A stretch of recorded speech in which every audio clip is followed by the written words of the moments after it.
Professeur, si la femme croit être réhabilitée avec la parité, c'est qu'elle continue à se faire manipuler?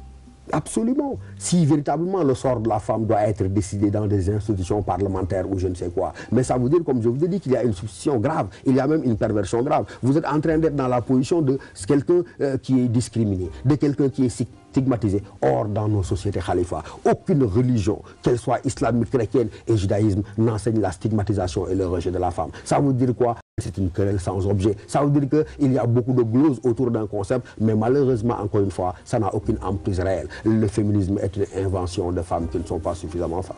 Et la parité, une hypocrisie sociale qui écrase. Mais elle est déjà réglée, cette question de la parité, Khalifa. Il n'y a pas de conflit entre la femme dans l'ordonnancement de nos sociétés. C'est justement ces gens-là qui rappellent à certains que justement la femme elle est victime que la femme n'aurait pas la même rétribution que les hommes et donc qui font porter aux femmes des combats qui n'ont rien à voir avec la femme elle-même.